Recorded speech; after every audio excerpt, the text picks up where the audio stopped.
স্বাগত। আজকের বাংলাদেশে আপনাদের সঙ্গে আছি আমি জাহিদ হোসেন। ভয়ের সংস্কৃতি রুখে দিতে শিক্ষা প্রতিষ্ঠানে আলাদা করে নজর দিচ্ছে প্রশাসন। আবাসিক অনাবাসিক হিসেবেও অনেক স্কুল কলেজ বিশ্ববিদ্যালয়কে জায়গা বদল করতে হবে। এক্ষেত্রে শিশু কিশোরী যুবাদের চলতি শিক্ষা জীবনের সুরক্ষার বিষয়টিও মাথায় রাখতে বলছেন শিক্ষাবিদরা। এসব নিয়ে আজকের আলোচনা বিদ্যাপীঠের চোখ। কথা বলতে আমাদের সঙ্গে স্টুডিওতে আছেন জাতীয় মজুরি ও উৎপাদনশীল কমিশনের চেয়ারম্যান এবং সাবেক শিক্ষা সচিব নজরুল ইসলাম খান, আছেন human rights and piece for Bangladesh এর প্রেসিডেন্ট অ্যাডভোকেট মঞ্জিল মোর্শেদ এবং মাধ্যমিক ও উচ্চ শিক্ষা অধিদপ্তরের মাউশির মহাপরিচালক প্রফেসর ডক্টর এস.এম. ওয়াহিদুজ্জামান। স্বাগত আপনাদের তিনজনকেই। জনাব নজরুল ইসলাম খান, আমরা শিক্ষার বাইরে অনেকগুলি বিষয় নিয়ে আসলে শিক্ষাক্ষেত্রে এখন বলা যায় যে একরকমের অস্থিরতার মধ্যে আছি। বিশ্ববিদ্যালয়গুলির দিকে একরকমের দৃষ্টি দিতে হচ্ছে, স্কুলগুলি একরকম দৃষ্টি দিতে হচ্ছে, সব কিছু মিলিয়ে মানে শিক্ষা বহির্ভূত বিষয় নিয়ে আমরা অনেক বেশি ব্যস্ত গত কয়েক মাস ধরেই।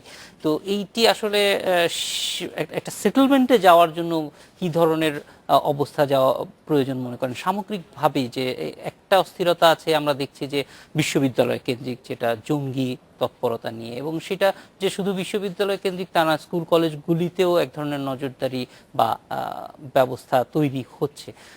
আবার একই সঙ্গে সাম্প্রতিক সময় আমরা দেখছি যে কিছু স্কুল কলেজ খুলছে না অবস্থানগত বিষয়গুলি নিয়ে। একটু সামগ্রিকভাবে পরিস্থিতিটা আপনার কাছ থেকে জানতে চাই।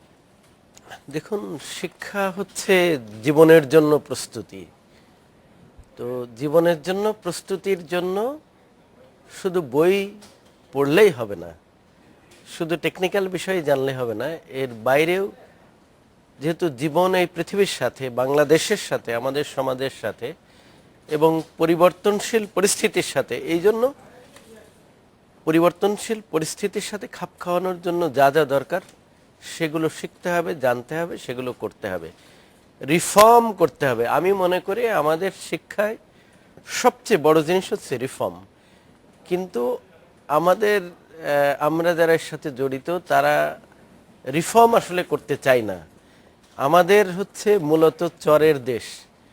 চরের দেশে সবাই চরের ফসল কাটার জন্য অভ্যস্ত এবং এটাই সোজা। কিন্তু চরে ধান লাগাতে কেউ চায় না।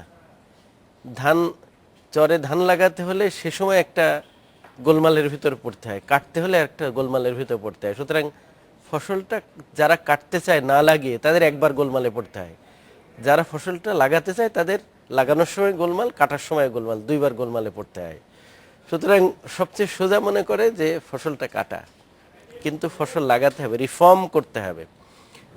আর জঙ্গির কথা যেটা বললেন, আমার কাছে নতুন কিছু মনে হয়, বা নতুন ফর্মে এবং ইন্টেন্সিভ ওয়েতে, ডিফারেন্ট ওয়েতে আমরা যদি দেখি যে এখন বলছি বিভিন্ন বিশ্ববিদ্যালয়ের কথা, আমি যদি ৭৪ সালের কথা দেখি, জাসদ গণবাহিনী, আমার মনে আছে যে যদিও আমি ছাত্র ছিলাম, আমি যদি ভুল না করি, আপনি হঠাৎ জিজ্ঞাসা করলেন, প্রস্তুতি ছাড়াই বলা মুশকিল, আমার মনে আছে যে আমি শুনেছি সেই সময় যে কুমারখালীর ওখানে মনে হয় আওয়ামী লীগের এমপিকে মেরে ফেলেছিল জাসদ গণবাহিনী, আপনি খেয়াল আছে কিনা, এবং ঈদের মাঠে সম্ভবত আরও 4 জনকে।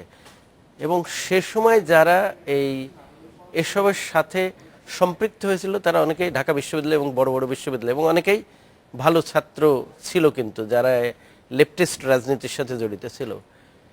এবং তারা পরবর্তীকালে বড় ব্যবসায়ী হয়েছে, কেউ মন্ত্রী হয়েছে, কেউ বড় সাংবাদিক হয়েছে, রিফর্ম হয়েছে। আমার মনে হয় এই বিষয় নিয়ে চিন্তা করা দরকার, আরও তাদেরকে কিভাবে সঠিক পথে ফিরিয়ে আনা যায় সেগুলো নিয়ে আরও ডিবেট করা দরকার, সুযোগ থাকা দরকার।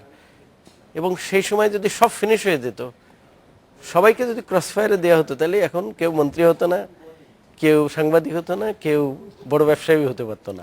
মানে আমি জানি এই কথা বললে অনেকে বিতর্ক করবে, কিন্তু আপনি ইতিহাসটার দিকে তাকান। আসলে শিক্ষার্থী যারা, তাদেরকে ভুল পথে না নিতে যেন পারে সেই ব্যাপারে আসলে, সেই জন্য আসলে রিফর্মের প্রয়োজন আছে। আমি দেখেছি যে আমার সাথে মাউশির ডিজি মহোদয় আছেন, আমাদের কলেজগুলোতে একটার পরে থাকে না কেউ, তাদের কিন্তু সাফিসিয়েন্ট প্রেশার থাকে না কাজ করার, লেখাপড়ার বিষয়গুলো, এবং তাদেরকে এনগেজ করতে হবে। এনগেজ করা খুব কমই হয়। আর দুইটা কারণের এইসব বিষয়গুলো হচ্ছে, একটা বিষয় হচ্ছে আমার মনে হয় যেটা, যদিও আমার অভিজ্ঞতা কম এই লাইনে, সেটা হচ্ছে আমরা দেখেছি যে এখন কিন্তু অনেক বেশি বৈষম্য। সুতরাং যারা বৈষম্যের শিকার তারা কিন্তু অনেক কিছু ভোগ করতে পারেন না, অনেক কিছুই করতে পারেন না, তখন অন্যরা কিন্তু তাদেরকে সহজে প্রভাবিত করতে পারে। তারা মনে করে এই দুনিয়ায় তো কিছু পেলাম না, বেচতে গেলে তখন পাবো, যখন অন্যরা বোঝায়। ঠিক একইভাবে সেই সময় কিন্তু গণবাহিনী টাহিনী বা নকশাল টকশাল তাদেরকে ওইভাবে বুঝাইছিল, এইভাবে ব্রেন ওয়াশ করছিল এবং তারা অ্যাকসেপ্ট করেছিল। এটা একটা গ্রুপ, মানে তারা মনে করে বঞ্চিত এই জন্য। আর একটা হচ্ছে মেন্টাল বঞ্চিত, তারা বড়লোকের ছেলে কিন্তু, এবং ভালো জায়গায় লেখাপড়া করেছে, এটা কিন্তু আগেও ছিল সেরকম, সে সময় যদি তাকাই।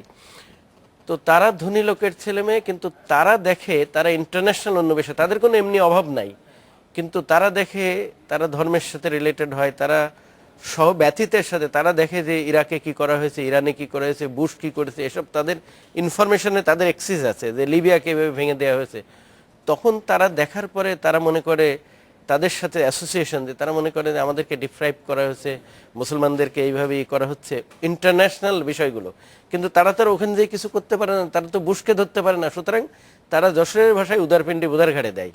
সেই জন্য এখানে চিন্তা করা দরকার, রিফর্ম করা দরকার, এবং একটা এভিনিউ থাকা দরকার তাদেরকে এই পথে ফিরিয়ে আনার। শুধু যদি একেবারে হার্ড লাইনে গেলেও আমি মনে করি ঠিক হবে না। শুধু হার্ড লাইনে গেলে মনে করেন যারা খুন খারাপি করছে তাদের অবশ্যই বিচার হওয়া উচিত, কিন্তু যারা তাদের সাথে হয়তো সম্পৃক্ত হয়েছে, জেনেছে, তারপরে দেখছে যে না এটা ঠিক না, ফিরে আসতে চায়, তাদেরকে ফিরে আসার সুযোগ দেওয়া উচিত। কিন্তু যদি তারা মনে করে আমরা ফিরে গেলেই আমরা ফিরে গেলেই আমরা মারা পড়বো, ক্রসফায়ারে দেব, তখন মনে করবে যে কি আমরা তো আর ফিরলে তো আমরা মারা পড়বো, সুতরাং বেটার আরো কিছু লোকরে মেরে টেরে তারপরে মরি। সুতরাং আমার মনে হয় যে সামগ্রিকভাবে একটা চিন্তা করা দরকার। এবং একটা হচ্ছে ফিজিক্যালি ডিপ্রাইভ, তার মানে বৈষম্য সারা দুনিয়ায় কিন্তু বেড়েছে। আরেকটা হচ্ছে মেন্টাল ডিপ্রাইভেশন, তারা মনে করে তাদের ফেলো মুসলমান বা অন্যরা ডিপ্রাইভড হচ্ছে। এই বিষয়গুলো এখন তো ইনফরমেশন সবার কাছে আসছে, একটা হচ্ছে ইনফরমেশন বেশি ফিড করা হচ্ছে, আরেকটা হচ্ছে তাদের ফিজিক্যাল ইমিউনিটি স্ট্যাটাস তারা ফিড হচ্ছে না। আমরা আপনার কাছে আবার আসবো মঞ্জিল মোর্শেদ, আপনার কাছে একটু যেতে চাই ঠিক এই বিষয়টা না। আমরা গত বেশ কিছুদিন যাবতই দেখছি যে ঢাকার ধানমন্ডি বা অন্যান্য এলাকার স্কুলগুলি, প্রথমে আমরা যেটা জানলাম যে হয়তো জঙ্গি হামলা টামলা এই কারণে স্কুল খুলছে না, কিন্তু পরবর্তীতে দেখা গেল যে গ্রীষ্মের বন্ধের পরে অনেক স্কুলই খোলেনি, এবং এটা নিয়ে আদালতেরও একটা নির্দেশনা আছে। একটু যদি পরিষ্কার করেন আমাদেরকে যে আসলে আদালতের নির্দেশনাটা কি এবং কতটুকু স্কুলগুলি অন্তত ধানমন্ডি এলাকার।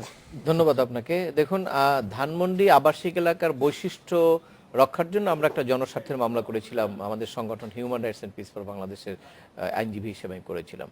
ধানমন্ডিতে আপনি জানেন যখন এটা বরাদ্দ দেওয়া হয় জমিটা, তখন এটি আবাসিক এলাকা হিসেবে জমিগুলো বরাদ্দ দেওয়া হয়েছিল, এবং রাজুক যখন ভবন অনুমতি দেয় সেখানেও আবাসিক ভবন হিসেবে অনুমতি দেওয়া হয়েছিল। কিন্তু 80-র দশকের পর থেকে আস্তে আস্তে এই যখন আমাদের শিক্ষার ব্যাপক বিস্তার হতে শুরু করলো, তখন সেখানে আস্তে আস্তে স্কুলগুলো প্রতিষ্ঠিত হতে থাকলো, এবং এক পর্যায়ে দেখা গেল কয়েক বছর আগে থেকেই মিডিয়ায় রিপোর্ট আসলো যে এখানে সকাল 6টায় বা 5টায় একজন বৃদ্ধ, যার তখন ঘুম দরকার, সে ঘুমোতে পারছে না গাড়ির হর্নে, একজন অসুস্থ রোগী, সে ঘুমোতে পারছে না গাড়ির হর্নে, অর্থাৎ এত ক্রাউডি হয়ে গেছে। এবং সেই প্রেক্ষিতে হঠাৎ করে যখন এই বিষয়গুলো মিডিয়ায় আসতে থাকলো, তখন এক পর্যায়ে এই মামলাটা আসলো কোর্টে, এবং মামলাটা যখন কোর্টে আসলো সেখানে ওই ধানমন্ডিতে একজনের 13টা স্কুল আছে, উনি ওই মামলায় কিন্তু পক্ষ ছিলেন, এখানে কন্টেস্টও করেছেন। তো যাই হোক, সামগ্রিক পরে আদালত কতগুলো নির্দেশনা দিয়েছেন। সেই নির্দেশনার প্রথমটা হলো যে এটি একটি আবাসিক এলাকা, এটি আবাসিক এলাকার যে ক্যারেক্টার এটাকে সংরক্ষণ করতে হবে। সাথে সাথে আদালত একটি স্কোপ করে দিয়েছেন যে ধানমন্ডির চতুর্পাশের যে জায়গাগুলো, যেমন 2 নম্বর রোড থেকে ঝিগাতলা হয়ে একদম 27 নম্বর রোড হয়ে মিরপুর হয়ে এই চতুর্দিকের যে সারাউন্ডিং জায়গাটা, এইটাকে বলেছে এই রায়টা এইটার জন্য প্রযোজ্য হবে না। অর্থাৎ ধানমন্ডি এলাকাবাসীদেরও তো কিছু জিনিসপত্র সবসময় দরকার হয়, ধরেন আপনার দোকান বলেন, মেডিসিন বলেন, ডাক্তার বলেন, এই জায়গাগুলো যাতে ভিতরে যদি নাও থাকে, চতুর্দিকে সারাউন্ডিং প্লেসে যাতে তারা থাকতে পারে এবং রেসিডেন্সিয়াল লোকজনের যাতে সুবিধা হয়, সেই বিষয়গুলোর জন্যই এই জায়গাগুলোকে এক্সক্লুড করে জাজমেন্টটা দিল। এবং প্রথমত কথা বললো আদালত যে এখানে এই ক্যারেক্টারটা আপনার মেনটেন করতে হবে। এরপরে আসলো প্রশ্ন, তো ক্যারেক্টার ভঙ্গ হলো কিভাবে? সেখানে দেখা যাচ্ছিল যে অনেকে ট্রেড লাইসেন্স নিয়ে ব্যবসা শুরু করেছে, এবং তখন আদালত বললেন যে এই ট্রেড লাইসেন্সটা যারা আবাসিক এলাকায় দিচ্ছেন তারা সেটা ঠিক করেননি, অতএব ভবিষ্যতে তারা এই ট্রেড লাইসেন্সগুলো দিতে পারবেন না, এই ধরনের একটা নির্দেশনা দিলেন। ফিউচারের জন্য। এবং তারপরে ওখানে আমরা একটা তালিকাও দিয়েছিলাম, তৎকালীন সময় পূর্ত মন্ত্রণালয়ের একটা তালিকা, প্রায় কত 1200 হবে অবৈধ স্থাপনা যেগুলো আর কি আবাসিক এলাকায় আছে, সেই তালিকা আমরা সংযুক্ত করেছিলাম। সেখান থেকে দেখা গেল যে স্কুল, হসপিটাল থেকে আরম্ভ করে সব বড় বড় জিনিস ওখানে আছে। তখন আদালত বললেন যে এই জিনিসগুলো তো আবাসিক এলাকায় হয়ে গেছে, এগুলোকে সরাতে হবে। সরানোর জন্য তখন রাজুককে বললেন যে তাদেরকে যেন নোটিশ দিয়ে, সময় দিয়ে তাদেরকে এই জায়গা সরে যাওয়ার জন্য ব্যবস্থা করা হয়, এবং সরে যেতে হবে এই নির্দেশনাটা দেওয়া হলো। একটা জায়গায় শুধু আপনার যেহেতু 12টা স্কুল ছিল ম্যাপিলিপ স্কুলের, তাদেরকে 3 বছরের সময় দেওয়া হয়েছিল। কারণ আপনি জানেন যে 12টা স্কুল তো একটা বড় প্রতিষ্ঠান, এই জন্য তারা আর্গুমেন্ট করেছিল যে আমাদের একটু সময় লাগবে, আমরা যাব। তাদেরকে 3 বছর সময় দেওয়া হয়েছিল। রায়টা হয়েছে 2012 সালে, যে 12 সালে রায় দেওয়ার পরে 3 বছর সময় দেওয়া হয়েছিল এটি সরে যাওয়ার জন্য, একটা জায়গায় নিয়ে আসার জন্য। অর্থাৎ তাদের 13টা স্কুল আছে, একটা জায়গায় থাকবে, আর 12টা তারা অন্য জায়গায় প্রতিষ্ঠিত করবে, অর্থাৎ একটা কি বড় করে করবে। এই রায়গুলো ওখানে দেওয়া হয়েছিল। তো এই রায় দেওয়ার পরে পরবর্তীকালে যেটুকু হয়েছে সেটি হলো যে ফার্দার কোনো সিটি কর্পোরেশন থেকে আপনার ট্রেড লাইসেন্স কিছু দেওয়া হয় নাই, বা যদি কেউ কোথাও কিছু করতে যাচ্ছিল সেখানেও ধানমন্ডি আবাসিক এলাকার যারা নেতৃবৃন্দ আছেন তারা সেগুলো, স্থানীয় এমপি টেমপি সহ সবাই এগুলো বন্ধ করতেন, মানে ফার্দারের কিছু করতে পারে না। এখন এই সরে যাওয়ার বিষয়টা হঠাৎ করে আসলো আমাদের এই গুলশানের ঘটনার পরে, যেহেতু সরকার পর্যায়ে একটা সিদ্ধান্ত হয়েছে যে আবাসিক এলাকায় কোনো ধরনের এই কমার্শিয়াল স্থাপনা থাকবে না। মঞ্জিল মোর্শেদ, শিক্ষা প্রতিষ্ঠানকে আমরা আসলে কি হিসেবে চিহ্নিত করি? এটা কি বাণিজ্যিক প্রতিষ্ঠান নাকি বাণিজ্যিক প্রতিষ্ঠান? আমাদের প্রেক্ষাপটে দেখলে আপনি আমাদের প্রেক্ষাপট না, আপনি তো সংবিধানের রক্ষক হিসেবে কাজ করেন, এবং যেহেতু রিড করেন 102 এর যেহেতু চর্চা করেন, ফলে এখানে আমাদের কিন্তু ডিফাইন করা দরকার যে শিক্ষা প্রতিষ্ঠানকে আমরা কি হিসেবে দেখছি। না, শিক্ষা প্রতিষ্ঠানকে আমরা তো অবশ্যই, আপনি যদি বলেন শিক্ষা প্রতিষ্ঠান কমার্শিয়াল ইনস্টিটিউশন কি না, এই বিষয়টা এখানে একটু ব্যাখ্যা করতে হবে। আমাদের দেশের সকল শিক্ষা প্রতিষ্ঠান যে কমার্শিয়াল সেটা আমরা বলছি না, তবে কেউই যে না কমার্শিয়াল এটা আমরা বলতে পারি। প্রিন্সিপাল একটা হতে হবে স্যার, এই ব্যাপারে কি আপনি আমাকে আমার বেল আউট কাছে করতে পারেন? মনে হয়, আমি যদি সত্যি কথা বলি, আমার কাছে পুরো অবাস্তব মনে হয়। তার কারণ শিক্ষা প্রতিষ্ঠান কোথায় হবে না হবে এটা কিন্তু টাউন প্ল্যানিং এর বিষয়, এটা রাজুকের বিষয়।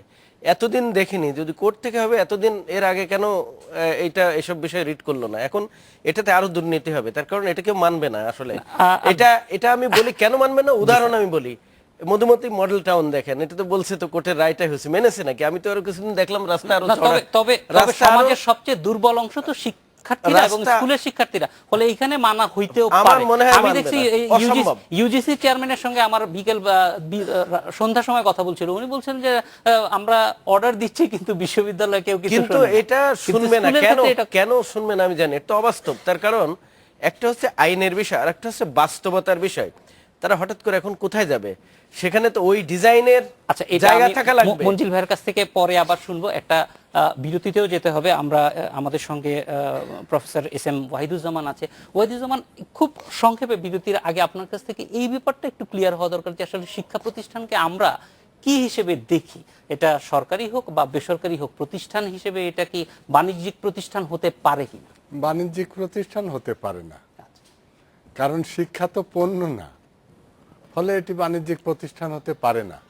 কিন্তু যদি কেউ বাণিজ্যিক প্রতিষ্ঠান হিসেবে এটি ব্যবহার করে থাকেন তাহলে অবশ্যই এটি বন্ধ করা উচিত, সেটার ব্যবস্থা নেওয়া দরকার। যদি তবে সেইটা আমরা খুঁজছি কিনা জানি না। মঞ্জিল ভাই, আপনার কাছেও আসবো যে আসলেই শিক্ষাকে আমরা একটা প্রিন্সিপাল হিসেবেই দেখছি, যে শিক্ষা একটা আমরা মৌলিক অধিকার হিসেবেই মেনে নিয়েছি, এবং সেই ক্ষেত্রে আমরা যদি কেউ এটা নিয়ে বাণিজ্য করে সেইটার বিরুদ্ধে ব্যবস্থা নেওয়া দরকার, এবং সেটা ভিজিবলি হচ্ছে বলে আমাদের বিশ্বাস। একটা প্রশ্ন ছিল, সেটা হলো যে রেসিডেন্সিয়াল এরিয়ায় কি শিক্ষা প্রতিষ্ঠান থাকবে না? ওই রেসিডেন্সিয়াল এরিয়ায় তো প্ল্যান থাকা উচিত যে এখানে শিক্ষা প্রতিষ্ঠান থাকবে। আপনার সঙ্গে একমত যে ওই প্ল্যানের মধ্যে আমরা ইন্টিগ্রেট করেছি কিনা, কারণ রেসিডেন্সিয়াল চরিত্র হতে হলে কি লাগে, শুধুমাত্র তো ঘুমানোর জন্য মানুষ রেসিডেন্সিয়াল এলাকায় থাকে। মঞ্জিল ভাই এবং আপনারা সঙ্গে থাকুন, আমরা একটু এই বিষয়টা আর একটু ক্লিয়ার হওয়া দরকার, এবং অবশ্যই এটি আদালতের নির্দেশনা আছে। আমরা মনে করি যে আমরা আদালতের রায়ের পক্ষে, কিন্তু একই সঙ্গে আদালতেরও জানা দরকার যে আমাদের যে প্রশ্নগুলি উঠেছে সেগুলি হয়তো মানুষেরই প্রশ্ন, সেটা অ্যাকোমোডেট করার কোনো সুযোগ আছে কিনা। একটা বিরতির পর আমরা ফিরে আসছি।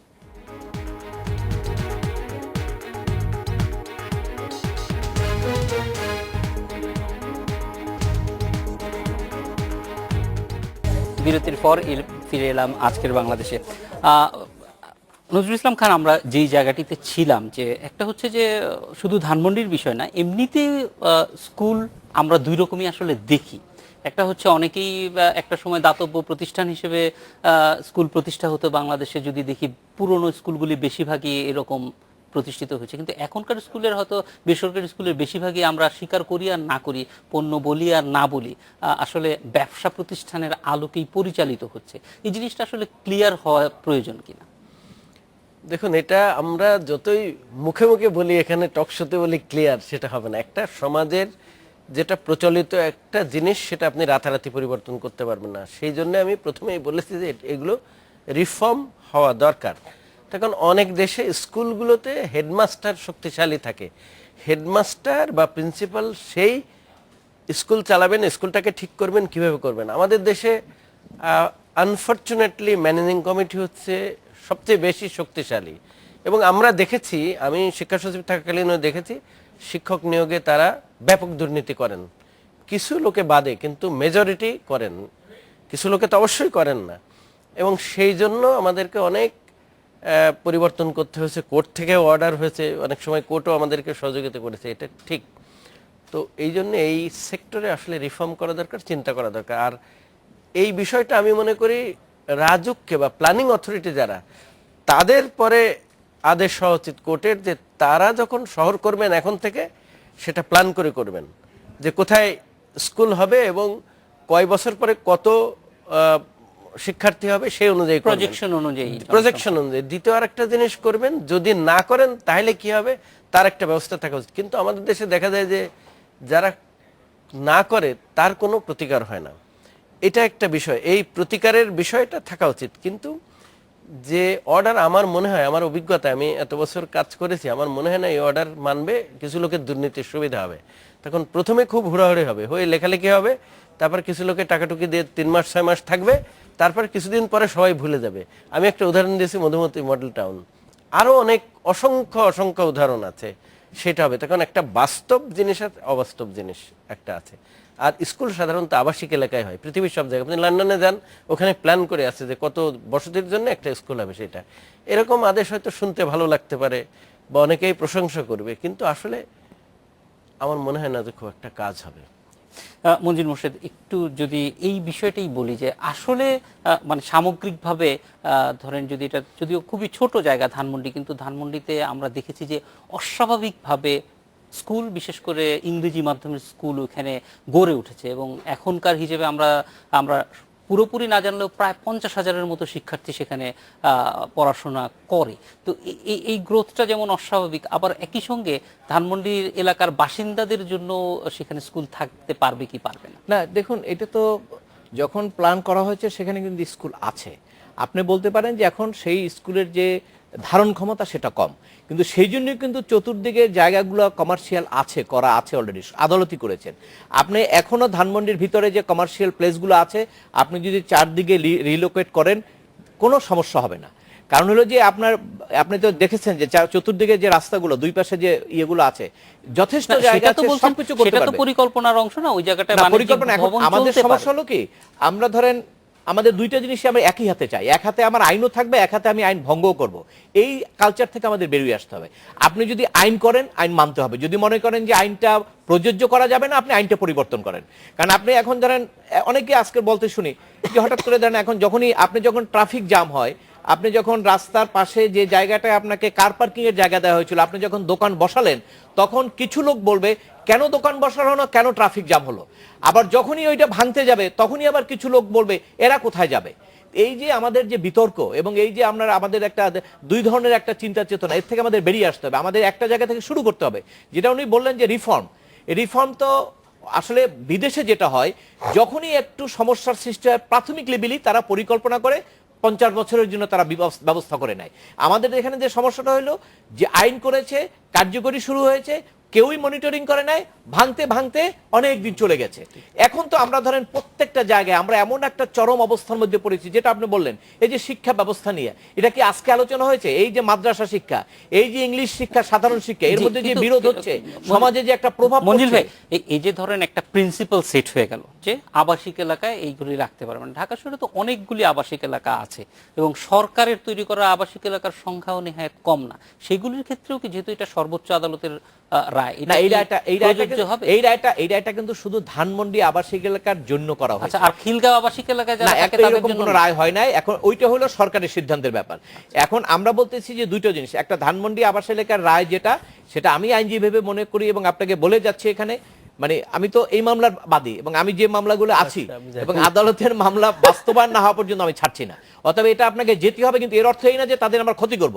আমি তো এখনো আপনাকে বলছি চতুর্দিকে যান, আমরা এটা দেখেছি ধানমন্ডির ভিতরে যদি 50টা স্কুল থাকে কবে নাগাদ সরতে হবে সেটার কি কোনো নির্দেশনা আছে? এইখানে আমার কথাটা, কেন আমরা যদি আজকে তাদেরকে, আমি লিগ্যাল নোটিশটা দিয়েছি আজকে তাদেরকে 12টা স্কুলকে, এই লিগ্যাল নোটিশটা যদি আমি আজকে না দিতাম, তাকে যদি প্রেসারাইজ না করি, 50 বছরও তারা যাবে না। রায় হয়েছে 12 সালে, তার উপস্থিতিতে কোর্ট বলেছে যে আপনি 3 বছরের মধ্যে, কতদিন সময় লাগে? 3 বছর, 3 বছরের মধ্যে সরাবেন। 4 বছর হয়েছে সে সরায় নাই। এই যে আইন না মানার আমাদের একটা ক্যারেক্টার। কিন্তু এইটা 3 বছর কি হাইকোর্টের রায় থেকেই কাউন্ট হবে নাকি? হ্যাঁ, আমি অ্যাপ্লিকেশন কোন স্টে ছিল না তো। আমি একটা প্রশ্ন করতে পারি? আচ্ছা, আমাকে একটু স্পেসিফিক বলেন তো যে এই কমার্শিয়াল কোন জায়গায়, যদি আমি কলাবাগানের কথা বলি, কোন জায়গায় স্কুল করবে, ওখানে কোথায় জায়গা আছে? তখন সব তো দোকান, তাহলে তো এগুলো ভাঙচুর করতে হবে। এখন করে তো কমার্শিয়াল, আপনাকে এই জায়গাগুলোকে, ভিতরের কমার্শিয়াল স্পেসগুলো, স্কুলগুলোকে অ্যাকোমোডেট করার জন্য চতুর্দিকে যে আপনার স্পেসগুলো সেখানে ওপেন করা দেওয়া হয়েছে। তাহলে সেখানে করবে তারা 2 বছর ব্যাপী ভাঙতে হবে, ভেঙে তাহলে 2 বছর স্কুল বন্ধ করে দিতে হবে। তাহলে হাই রাইজ যে কমার্শিয়াল গুলো হচ্ছে সেখানে হবে। তাকে লিগ্যালাইজ করে দিচ্ছেন, তাহলে তো আপনি আইনের পরিপন্থী কথা বলছেন, এটা তো আমরা বলতে পারি না। আপনাকে একটা পজিশন নিতে হবে, আপনি হয়তো আইনের পক্ষে থাকতে হবে অথবা আইন চেঞ্জ করতে হবে। বারবার বলছি আমি, দেখেন আইন যেটা বলবে। কিন্তু মঞ্জিল ভাই বিনয়ের সঙ্গে বলতেছি, যদি অ্যাপেলেট ডিভিশনে এটা চেঞ্জ করে দিত তাইলেও তো এটা ল অফ দ্য ল্যান্ডই হইতো, কারণ তারা তো আইন হচ্ছে সেটা আইন হতে বাস্তব বলে মানবে না। আপনারাই তো চাইতে পারতেন যে ভাই এটা এরকম অ্যাকোমোডেট করা দরকার, কারণ এই আমরা বলেছি দেখে তো 3 বছর সময় পেয়েছে, আজকে 4 বছর পরে আমরা নোটিশ দিচ্ছি। আপনি কিভাবে মনে করলেন যে আমরা, রায় হয়েছে 2012 সালে, আমরা তো 12 সালে তাদেরকে প্রেসার দেই না, আমরা তো নোটিশ দেই না, কন্টেম্প নোটিশ দিয়েছি, দেই না তো 4 বছর পরে দিয়েছি, যথেষ্ট সময় পেয়েছে তারা। এবং আজকে যদি আমরা এখানে একটু পিছন টান দেই, শুনে এটা কি শুধু আপনি ম্যাপল লিফের কথা বলছেন না? ম্যাপল লিফ সবগুলোর কথাই বলছি, হাজারীবাগের ট্যানারি কিন্তু সরে নাই, সরে নাই, সেটাই বলছি। মানে আমরা সরবে না, কিন্তু স্কুল অনেকগুলি বন্ধ আছে, অথবা অন্তত তারা দেখা যাচ্ছে যে আরেকটা আবাসিক এলাকা লালমাটিয়া অথবা মোহাম্মদপুরে। আমি আরেকটা প্রশ্ন করতে পারি? অনেকেই কিন্তু আপনি পত্রিকায় রিপোর্ট এসেছে, আমরা এই আলোচনার মাধ্যমে, মানে জিনিসটা হলো যে আমাদেরকে রুল অফ ল এস্টাবলিশ করতে হবে। ধানমন্ডির ব্যবসায়ীরা যারা স্কুল করেছেন সবাই কিন্তু প্রস্তুতি নিচ্ছেন, হয়তো কালকেই যাবে না, 1 বছর পরে যাক, কিন্তু তারা প্রস্তুতি নিচ্ছেন। কিন্তু আমরা যদি আলোচনাটাকে টার্ন আউট করে ওইভাবে নিয়ে যেতে চাই, তাহলে সেটা কিন্তু আবার রং মেসেজ দেবে। মুর্শিদ সাহেব, আরেকটা জিনিস, যদি এখন এই যখন রিলোকেট করবে, তখন তো ওরা যে 50 টাকা যদি ফি থাকে, তো আরো 200 টাকা তার লাগবে, তখন এটা স্বাভাবিকভাবে তখন নতুন এস্টাবলিশমেন্ট তাকে আরো ইনভেস্ট করতে হবে, আরো তো উল্টা বেশি খরচ হবে। এখন আপনার এখানে ধানমন্ডির ভিতরে যে সমস্ত ইংলিশ স্কুলগুলো আছে, আপনি জানেন তাদের টার্ন আউট কত? তারা কি এটা ইংলিশ এই স্কুলগুলো তারা শিক্ষার জন্য সমস্যাটা করছে? তা তো করছে না, তারা ব্যবসা করছে। তারা তো কোটি কোটি টাকা আয় করছে। এখানে আমি ঠান্ডা করে ফেলবে কিছুদিন পরে, সেটা টাকা পয়সা দিয়ে ঠান্ডা করতে পারবে, কিন্তু আপনার যেহেতু এটা রায় আছে এবং আমরা লেগে আছি, এখানে ঠান্ডা করার সুযোগ হবে না, আমি এটা বিশ্বাস করি। আর শুধু ধানমন্ডিতে হলো ঠান্ডা হোক, কিন্তু তার মাঝখান দিয়ে দেখতে হবে যে আমাদের অনেক সন্তানরা এখানে আছে, সেইটা যাতে কোনোভাবে, কারণ আমরা কিন্তু দেখছি যে স্কুলগুলি অন্তত আজকে অগাস্টের 11 তারিখ এখনো পর্যন্ত সবগুলি স্কুল খোলে নাই, এবং কিছু কিছু স্কুল যারা ধানমন্ডির ক্যাম্পাস থাকা সত্ত্বেও তারা অন্য ক্যাম্পাসে শিক্ষার্থীদের নিয়ে যাচ্ছে। সেইটা নিশ্চয়ই মানে আমাদের কারোরই কাম্য না যে তাদের শিক্ষা জীবন একটা দিনের জন্য ব্যাহত, কোনোভাবেই হওয়ার কোনো সুযোগ নাই। কারণ তাদের কাছে এই যে রিলোকেট যেটা বললেন, একটা বাসা ভাড়া নেবে, একটা বিল্ডিং ভাড়া নেবে, এই তো ওখানে তো আছে, সেগুলো তারা 3-6 মাসের মধ্যে নিতে পারবে। কাজে আমরা প্রেশারাসটা রাখতে চাই। আপনাকে চিন্তা করতে হবে, মামলাটা আমি করেছি ধানমন্ডি রেসিডেন্সিয়াল আবাসিক এলাকায় যারা বসবাস করে তাদের স্বার্থের জন্য, অতএব তাদের স্বার্থটা কোর্ট অ্যাকসেপ্ট করেছে অ্যাজ পার লটা। যদি আজকে পার্লামেন্ট চেঞ্জ করে বলে যে না, ধানমন্ডিতে আপনি এটা করতে পারবেন না, দেখবেন যে সবকিছু চেঞ্জ হয়ে যাবে। এখন আপনি সেটা এক মিনিট বলি, আপনাকে দেখতে হবে যে আমাদের দেশের লোক সংখ্যা বেশি। এই যে আজকে রাস্তার লোক উঠাইতে গেলেও বলে কোথায় যাবে, তাহলে আপনি কোনো কিছুই তো করা যাবে না। তো যারা বলে তাদের কাছে তো, যদি একটা লোক আমাকে একদিন প্রশ্ন করছিল যে রাস্তার লোক উঠাতে দেবেন, আমি বললাম যে আপনার বাড়িতে থাকতে দেন, তাহলে আমি একজন পাঠাই দিই, আপনার বাড়িতে থাকতে দেন। তখন তো আপনি বলবেন আমার বারান্দায় কেন এসে থাকতেছো?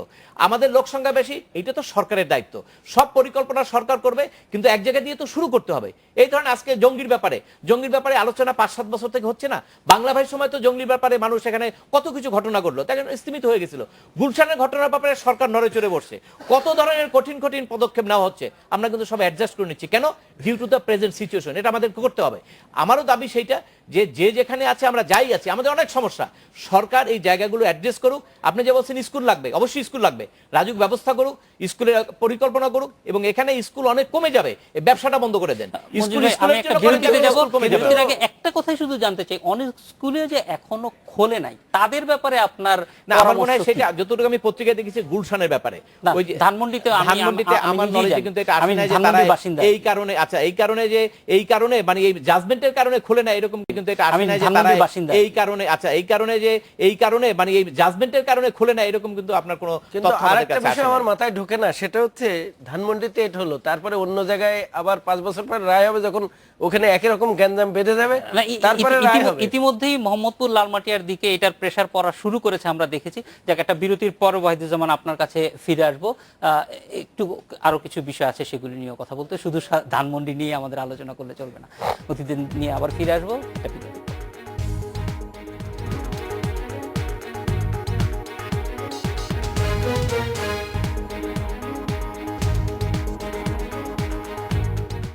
বিরতির পর ফিরে এলাম আজকের বাংলাদেশে। এই যে ধরেন ধানমন্ডিতে স্কুলগুলি, এতগুলি স্কুল প্রতিষ্ঠিত হলো, সেটা আসলে দেখার কোনো বিষয় ছিল যে এখানে আসলে কতটুকু হওয়া প্রয়োজন, বা এইটা দেখার দায়িত্ব কাদের ছিল? শোনেন, ধানমন্ডি স্কুল করছেন, ধানমন্ডি তারপরে এলিফ্যান্ট রোড, কলাবাগান, এদের অ্যাকোমোডেট করেন, আপনি নারায়ণগঞ্জ ধানমন্ডি পড়াবেন, তাহলে এটা তো কোনো কথা হইতে পারে না। এটা মূলত শিক্ষা বোর্ডের, কিন্তু ইংলিশ মিডিয়াম স্কুলগুলো সেটাও শিক্ষা বোর্ড তাদের অনুমতি দিয়ে থাকে, কিন্তু অনুমতির পর তারপরে আর তাদের সাথে অতটা যোগাযোগ থাকে না। এমনি সাধারণ স্কুলগুলা যতটা তাদের তদারকিতে থাকে, ইংলিশ মিডিয়াম স্কুলগুলো অতটা তদারকিতে থাকে না। ফলে এটা এক মানে পুরাপুরি বলা যায় যে শিক্ষা বোর্ডের কাছ থেকেই তারা অনুমতি পেয়েছে।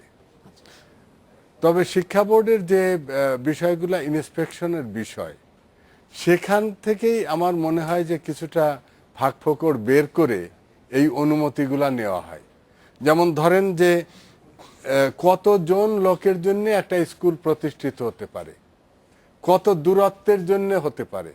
যদি দেখা গেল লোক সংখ্যা বেশি হয়েছে, তখন দূরত্বের দিকটা একটু বিবেচনায় আনা হয়, যে এত লোক বেশি আছে তাই দূরত্বটা একটু কম হলেও হবে। এরকম কোনো ইয়ে দিয়ে সাধারণত এই নিয়ম মানে অনুমতিগুলা নেওয়া হয়। তবে এই ক্ষেত্রে মানে দেখা পর্যবেক্ষণের সুযোগ আসলে পর্যবেক্ষণের সুযোগ আছে। এই পর্যবেক্ষণ আমার ওখান থেকেও হয়, মাধ্যমিক ও উচ্চশিক্ষা অধিদপ্তর থেকেও করা হয়।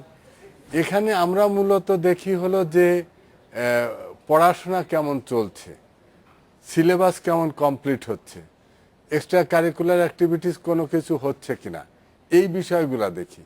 কিন্তু স্কুল প্রতিষ্ঠিত হওয়ার আগ পর্যন্ত এইগুলো আমরা আসলে এটা স্যার যেটা বলছিলেন, এটা আমার মনে হয় যে বিষয়, এটা ওই বিষয়টা বোর্ডে দেখার কথা না। বোর্ড দেখবে কত দূরত্ব আছে এবং জনসংখ্যা কি আছে তার ভিত্তিতে, কিন্তু কোন বিল্ডিং এ হবে, বিল্ডিং ডিজাইন দেখতে পারে যে স্কুলের জন্য সুইটেবল কিনা, কিন্তু কোন লোকেশনে হবে এটা টাউন প্ল্যানিং এর বিষয়, এটা রাজুকের বিষয়, এবং সেটা সেইভাবেই চিন্তা করা উচিত। কোথায় স্কুল হবে, কোথায় দোকান হবে, কোথায় মার্কেট হবে, সেটা হচ্ছে টাউন প্ল্যানিং এর বিষয়। এটা কিন্তু আমার মনে হয় না যে বোর্ডের বিষয়। তো এইটা রিগোরাসলি দেখা যেতে পারে, সেটা দেখলে এইসব সমস্যা হতো না। কিন্তু আমাদের নগরায়ন হলে টাউন প্ল্যানিং এ যেহেতু সেইভাবে হয়নি, আমরা দেখেছি, আমি তো ঢাকার এডিসি রেভিনিউ 3.5 বছর ছিলাম, আমি দেখেছি যে ধানমন্ডির যে 32 নম্বরের রাস্তার ওই পাশে যে বাড়িঘরগুলো, এগুলো কিন্তু ল্যান্ড অ্যাকুইজিশন করা, তারপরেও প্রাইভেট লোকেরা, এটা কিন্তু আমার অভিজ্ঞতা থেকে আমি বলছি, আমি নিজে দেখেছি, তারপরেও অন্য লোকেরা বাড়িঘর এখানে করে ফেলছে, তারা আলটিমেটলি মালিক হয়ে গেছে। কিন্তু রিয়ালিটি তাই, অনেকে জানে না কিন্তু এর পিছনের হিস্ট্রিটা। সুতরাং বাস্তব যে জিনিস, এখন যদি আমরা এডিসি রেভিনিউ ছিলাম, তখন যদি মনে করতাম যে এগুলো ভেঙে চুরি দিয়ে সরকার দখল নেবে, এটা কি সম্ভব? সম্ভব না। আপনারা খেয়াল করছেন, আমরা হাইটেক পার্ক করার জন্য আমরা ওই চেষ্টা করেছি, না গাজীপুর না, আমাদের এই যে গুলশানের উল্টা পাশে মহাখালীতে, আমরা কি সেগুলো ভ্যাকেট করতে পারছি না। কিন্তু বাস্তব জিনিসগুলো বুঝতে হবে। সেইটা চিন্তা করেই কাজ করতে হবে। না, যেমন আপনি যখন ছিলেন তখন তো মনে হয় ঢাকায় সম্ভবত 19টা না 29টা প্রাইমারি স্কুল স্থাপন করলো সরকার, সেগুলো কিন্তু ওই যে এলাকা বেসিস করে আমার সময় মূলত মাননীয় প্রধানমন্ত্রী নির্দেশ দিয়েছিলেন, এগুলো কিন্তু ওনার হয়ে গেছে নির্দেশে সব আমার জায়গায়। সময় প্ল্যান করে হাই স্কুলগুলো হওয়ার, তো সবগুলো করতে পারিনি, জমি পাইনি, কিছু অনেক কিছু জমি এখনো মামলা পাওয়া যায়নি। মোকদ্দমা মামলা হয়েছে, মোকদ্দমা সেই আছে। জন্য হয়নি। কিন্তু আসলে আমাদের মেন ফল্ট হচ্ছে প্ল্যানিং এ। দ্বিতীয় আর একটা বিষয় হচ্ছে যে কেউ কখনো প্রজেকশন করেনি যে এত বেশি লোক হবে বা মাল্টি স্টোরি 20 তলা বিল্ডিং হবে আগামী 20 বছর পরে, এটা কেউ অনুমান করেনি। যার জন্য এই প্ল্যানটাও সেভাবে কিন্তু করতে পারেনি।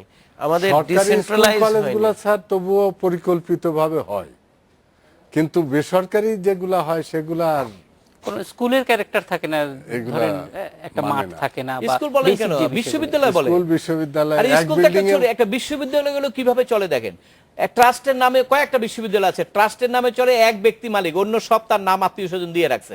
এবং এই তো কয়েকদিন আগে তো দেখলেন, আজকেও আমাদের মঞ্জুরি কমিশনের চেয়ারম্যান সাহেব বললেন যে ইউআইসি ইউনিভার্সিটি সব বন্ধ করে দিল। আবার এবং উনি তিনতলা- আজকে বলল কয়েক জায়গায় অবৈধভাবে চালাচ্ছে, বন্ধ করতে বলছে, তাও করছে না। কারণ করবে কিভাবে? বিশ্ববিদ্যালয়ে কারা পারমিশন পায় জানেন? তিনতলা যাদের ক্ষমতা ভবনে আছে, যাদের তিনটা- টাকা আছে, তো Exactly. তাদের আপনি সরাবেন কেমনে? তারা তো আইন মানবে না। তো এখন কিন্তু টাকাওয়ালা এবং- সেইখানেই তো আপনারা আছেন। না, সেই ওই আছে, জায়গায় কিন্তু এখন একটা আগে situation, কেন নজরুল ভাই যেটা বলছেন, দিস ইজ প্র্যাকটিক্যাল। আপনাকে ধারণ ক্ষমতাটা বুঝতে হবে। আপনি ধরেন কত ছাত্র জন্য আমাদের শিক্ষা প্রতিষ্ঠান দরকার, এটা কি আমাদের ডাটা আছে? যদি থাকে, সেই পরিমাণ শিক্ষা প্রতিষ্ঠান তো এখনো নাই ঢাকা শহরে। বহু 10% 20% এখনো ভর্তি হইতে পারে না। এই কোথায় পাবো আমরা? তাহলে কোথায় যেতে হবে? সেই জায়গা আমার এখানে নাই। তাহলে ঢাকায় এই ডিসেন্ট্রালাইজেশনের প্রশ্ন আসবে। তার আগেও যদি গোড়ায় যান, জনসংখ্যার প্রশ্ন আসবে। এই সমস্ত একদম গোড়া থেকে আপনাকে চিন্তা না করলে তো টোটাল জিনিসটা আপনি সেট আপ করতে পারবেন না। সেই জন্য আমি কিন্তু রিফর্মের কথা বলছি, এবং হ্যাঁ, আমি reform মনে তো করি অবশ্যই। শিক্ষা প্রতিষ্ঠানগুলো সরকারি হওয়া উচিত। এবং সরকারের যারা আছে তারা, আমিও চেষ্টা করেছি, পার্সু করার চেষ্টা করেছি, সকল স্কুলগুলো সরকারি হওয়া উচিত, তাহলে সমান সুযোগ পাবে। ফার্স্ট। সেকেন্ড হচ্ছে আমাদের এই যে সরকারি স্কুল হলে তখন কিন্তু ম্যানেজিং কমিটির ওই দৌরাত্ম্যগুলো থাকে না। আমরা দেখেছি যে ডাইমেনশনটা চেঞ্জ হয়েছে। আমরা কিন্তু আগে দেখিনি কখনো যে শিক্ষক নিয়োগে টাকা পয়সা নিয়ে ম্যানেজিং কমিটির লোকেরা দেয়, কিন্তু এখন স্কুলও ধনী হয়েছে এবং সবার আগ্রহ নজর ওই দিকে গেছে। এই দিকে চেঞ্জ হওয়া দরকার, পরিবর্তন হওয়া দরকার, রিফর্ম হওয়া দরকার। আরও অনেক বিষয়ে রিফর্মের দরকার। আমরা যে প্রথম দিকে একটা কথা বলেছিলাম, মানুষের আমাদের আগে ডাইমেনশন ছিল যে আমাদের স্কুল থেকে, কলেজ থেকে, বিশ্ববিদ্যালয় থেকে পাশ করে আমরা চাকরি করব, বিসিএস বা সরকারি চাকরি। তারপরে বেসরকারি চাকরিও এখন লুক্রেটিভ হয়েছে। কিন্তু আমি মনে করি এখন আমাদের শিক্ষা প্রতিষ্ঠানের ফোকাস হওয়া উচিত আমরা কিভাবে এন্টারপ্রেনিউর তৈরি করব, উদ্যোক্তা তৈরি করতে হবে। তার কারণ চাকরি দিয়ে কাজ হবে না, এখন মেন ফোকাস এন্টারপ্রেনিউর। সেটা করতে গেলে আমাদের নূতনভাবে চিন্তা করতে হবে, নূতনভাবে রিডিজাইন করতে হবে। আমাদের মনে করতে হবে আমাদের স্কুলের অন্তত 60% ছেলেমেয়ে টেকনিক্যাল লাইনে পড়াশোনা করবে, সেইভাবে স্কুলগুলোকে পরিবর্তন করতে হবে। কিন্তু আমাদের স্কুলগুলো মসজিদের মতো, একবার করলে সেগুলো আর পরিবর্তন করা যায় না, সেখান থেকে রিলোকেট করা যায় না। যে রিফর্মের কথা বলছিলেন সেটা আসলে প্রাতিষ্ঠানিক, মানে একদম এবং স্ট্রাকচারাল এবং রিফর্ম। আমি আপনাকে বলছি, আমি কিন্তু প্রজেক্ট বানিয়ে দিয়ে আসছি 17,000 কোটি টাকার। আমরা ব্রিজ যদি 30-34,000 কোটি টাকার পারি, মেরিন ড্রাইভ চাইনিজ টাকা নিয়ে করতে পারি, আজকে কাগজ দেখলাম, তাহলে আমরা কেন পারবো না? অবশ্যই পারবো। আমাদের একটা স্কুল বিরতির পর আমরা 17,000 ফিরে কোটি আসছি, টাকা অবশ্যই টেকনিক্যাল এই স্কুল বিষয়গুলো এন্ড নিয়ে কলেজ আলোচনা প্রত্যেক করবো। উপজেলাতে করার জন্য। এটা বিরতিতে যাচ্ছি আজকের বাংলাদেশ।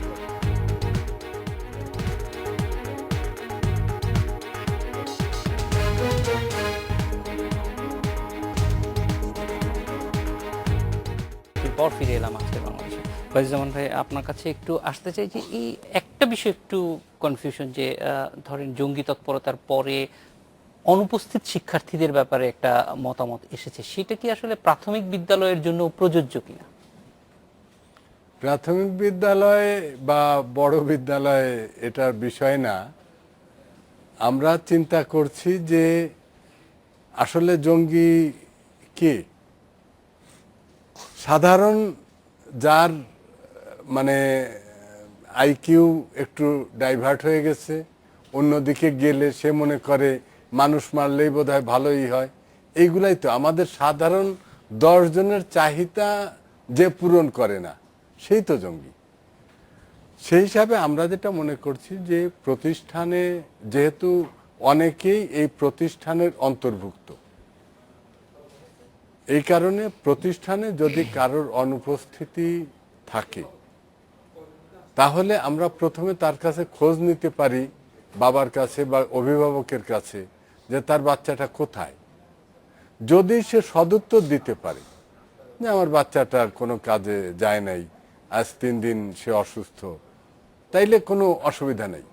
কিন্তু অভিভাবকও যদি উদ্বিগ্ন হয় যে তাই তো আমার বাচ্চা তো দৈনিক স্কুলে যায়, আপনি বলছেন যে মানে স্কুলে এই যায় না, জিনিসটা যাতে নিশ্চিত হয় যে বাচ্চারা কোথায় থাকে, জি। তাদের গতিবিধিটা জি। যাতে পরিবার এবং প্রতিষ্ঠান দুইটার ফলে কাছে সেটি স্বচ্ছ থাকে। প্রাথমিক জি, ওয়াইজ বা আমরা এই উচ্চ ক্ষেত্রে মাধ্যমিক সব পর্যায়েই আমরা ক্লিয়ার। মঞ্জিল ভাই, একটু আগে আপনি প্রসঙ্গটা তুলেছেন, সেটা একটু সংক্ষেপে জানতে চাই, আমার কাছে সময় খুব বেশি না। সেটা হলো বিশ্ববিদ্যালয়গুলি যেভাবে পরিচালিত হয় সেখানে আমরা একটু ব্যবসার প্রতিষ্ঠানের মতোই দেখি, সেইখানে মালিকানার কি ধরন এবং সেগুলি পরিবর্তন আপনার প্রথম হওয়া প্রশ্নই কিন্তু ছিল যে আইডেন্টিফিকেশন, যে আমাদের শিক্ষা ব্যবস্থা কি কমার্শিয়াল হতে পারে কিনা। আমি পারে। কিন্তু ওটা মিক্স আপ পজিশন বলেছি। জি। দেখেন, অধিকাংশ বিশ্ববিদ্যালয় হয়েছে, সেই বিশ্ববিদ্যালয়গুলো একটা বিশ্ববিদ্যালয় পরিচালনার জন্য যে ইনফ্রাস্ট্রাকচার দরকার, টিচার দরকার, ল্যাব, বই দরকার, কিছুই তো নাই তাদের। অনেক জায়গায় 4 তলা বাড়িতে দেখা যায় কয়েকটা রুমের মধ্যে বিশ্ববিদ্যালয় হচ্ছে। 2009 সালে ভালো এই ঠিক- লাইব্রেরি নাই, কিন্তু ঠিক একদম ধানমন্ডির খুব মধ্যে সুন্দর আপনার building। বিডিআর গেটের অপোজিটে চ্যান্সেরি ল ইংলিশ একাডেমি, একটা প্রতিষ্ঠান, সে ব্রিটিশ ইউনিভার্সিটির প্রতিনিধি হিসেবে এখানে ল ডিগ্রি দিচ্ছিল। First year, second year, third year পরে এক ছাত্রছাত্রীদেরকে সার্টিফিকেট দিয়েছে, সে ল পাস করে ফেলছে। যখন সে লন্ডন ইউনিভার্সিটিতে যোগাযোগ করলো তখন দেখলো যে ফ্রড, তার কাছ থেকে 10 থেকে 12 লাখ টাকা নিয়েছে। তখন আমি একটা মামলা করেছিলাম তার পক্ষে, রেহান আলীর পক্ষে। সেখানে কোর্ট এই প্রথমে যে বেসরকারি শিক্ষা প্রতিষ্ঠান আইন আছে একটা, সেখানে মনিটরিং এর ব্যবস্থা আছে। শিক্ষা মন্ত্রণালয়ের পক্ষ থেকে কোনো মনিটরিং রিপোর্ট তারা দিতে পারে না। হাইকোর্টের নির্দেশে তখন একটা সার্ভে করলো তারা। সার্ভে করলে তারা এই রিপোর্টটা দিল এই শিক্ষা প্রতিষ্ঠানের ব্যাপারে, যে এই যে চ্যান্সেরি ল একাডেমি, এটার কোনো কিছুই নাই, পুরা ভুয়া। কিন্তু রিপোর্ট দেওয়ার পরে তাদের একটা দায়িত্ব ছিল যেটা বন্ধ করে দেওয়া, তারা বন্ধ করে নাই। হাইকোর্টের নির্দেশের পরে আপিল বিভাগ পর্যন্ত যাওয়ার পরে একেবারে ডিসি অফিস পর্যন্ত, ম্যাজিস্ট্রেট পর্যন্ত গিয়ে আমাকে এটা বন্ধ করতে হয়েছে। এই হলো অবস্থা। অর্থাৎ মনিটরিং এর সিস্টেমটা খুব খারাপ। আর বিশ্ববিদ্যালয়ের কথা যেটা বললেন, বিশ্ববিদ্যালয় তো আপনি জানেন কয়েকদিন আগে ওই যে সুপ্রিম কোর্ট থেকে একটা রায় হয়েছে, একটা বিশ্ববিদ্যালয় একদম পুরোপুরি বন্ধ। এবং ইউজিসির চেয়ারম্যান সাহেব আজকে বলেছেন যে কতগুলো বিশ্ববিদ্যালয় আছে একেবারে কমার্শিয়াল, আপনাকে শুধু সার্টিফিকেট দিবে, তারা কোনো পড়াশোনা নাই। এই বিশ্ববিদ্যালয়ে তো রাখার কোনো দরকার নেই, এটা টোটাল কমার্শিয়াল বিশ্ববিদ্যালয়। আপনি যদি বিশ্ববিদ্যালয় করতে চান, যেমন একটা রাজুক যখন নতুন এই যে পূর্বাচল প্ল্যান করেছে, এখানে দেখবেন অনেক বিশ্ববিদ্যালয়ের জন্য যথেষ্ট জায়গা দেওয়া আছে। সেই সমস্ত জায়গায় ফুললি ইনফ্রাস্ট্রাকচার করে রেসিডেন্সিয়াল ওয়েতে আপনি করেন, কিন্তু এর অর্থ যে আপনি আমার বাসার মধ্যে এসে বিশ্ববিদ্যালয় করবেন, এটা তো সরকার অ্যালাউ করতে পারে না। সেটা অ্যালাউ করলে তো তাহলে একটা সমাজের মধ্যে একটা বিশৃঙ্খলা সেটা সৃষ্টি হবে। অবশ্য বিশ্ববিদ্যালয়ের ক্ষেত্রে আইনেই আছে যে কতদিনের ভিতরে তার কিন্তু নিজস্ব আগে ক্যাম্পাসে সবাই যেতে ধানমন্ডি- হবে। কিন্তু আমরা তারপরে সবাই দেখি চালাচ্ছে কি, ধানমন্ডির মধ্যে। কিন্তু আমরা দেখি আগে এলাও টেলাও করে টাকা পয়সা নিয়ে তারপরে কিছুদিন তারপরে গোলমাল আর একটা খোঁচা দেওয়া হয়। আপনি বিয়ে করার আগে দেখে শুনে বিয়ে করেন, বিয়ে করার পরে যদি বলেন যে চরিত্র খারাপ, তাহলে তো ঠিক এখানে না। আবার রাজনৈতিক চয়েসটা খুব একটা ইম্পর্টেন্ট ব্যাপার। এই যে বিশ্ববিদ্যালয় দেওয়া হয়, আপনার টেলিভিশন সেন্টার দেওয়া হয়, এগুলোর মধ্যে আবার একটু রাজনৈতিক প্রভাবের কারণে কিন্তু আমাদের এই সমস্যাগুলো এবং হচ্ছে। সবাই বলে এগুলো এই কিন্তু হাত দিতে চায় না কেউ। হ্যাঁ, নজরুল ইসলাম খান, আমরা একদম শেষ পর্যায়ে চলে এসেছি। আপনি রিফর্মের যে কথাটাই বলেছিলেন সেইটাই একটু যেতে চাই, যে সামগ্রিকভাবে সবকিছুর রিফর্মের প্রয়োজন আছে এবং বিশেষ করে স্কুল কলেজগুলি আসলে আপনি যেটা পরামর্শ দিচ্ছিলেন যে সরকারি ব্যবস্থাপনায় নিয়ে আসা যায় কিনা, সেক্ষেত্রে চ্যালেঞ্জটা কি বা কতটুকু সম্ভাবনা? আমি মনে করি আমাদের এখন আর্থিক সক্ষমতা হয়েছে সরকারের। এখন সরকার বলতে কি বোঝায়, যারা মন্ত্রণালয়ে আছেন, যারা ডাইরেক্টরেট আছেন, তাদের এই প্রপোজাল তৈরি করতে হবে।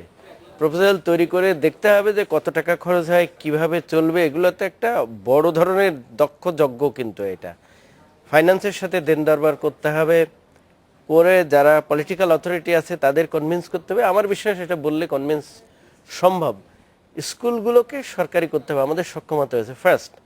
সেকেন্ড হচ্ছে আমাদের টিচার নিয়োগে ব্যাপক রিফর্ম করতে হবে। এটা যে কেউ খেয়াল খুশি মতো টিচার নিয়োগ করবে, তার চাচা মামা খালু, সেটা হবে না। একটা প্রক্রিয়ার ভিতরে নিয়োগ। আমি দেখেছি যে এনটিআরসি, যেমন আমি আসার আগে একটা সিস্টেম কিন্তু আমি ড্রাফটও করে দিয়ে আসছি, অনুমোদন না হলে তার সবাই মিলে অনুমোদন করতে হয়, টিমের কাজ এটা। কিন্তু আমরা দেখেছি এনটিআরসি পরীক্ষা হবে, যারা পরীক্ষায় ভালো করবে তাদের একটা তালিকা থাকবে তাদের মেধা অনুযায়ী, এবং যেখানে চাহিদা সরকারি করা এবং শিক্ষক নিয়োগে দুইটাতেই স্বচ্ছতা আনা দরকার। সব মিলিয়ে আপনাদের তিনজনকে অনেক ধন্যবাদ আমাদের সঙ্গে যোগ দেওয়ার জন্য। এই ছিল আজকের বাংলাদেশে দেখা হবে আগামী রোববার একই সময়ে। শুভরাত্রি।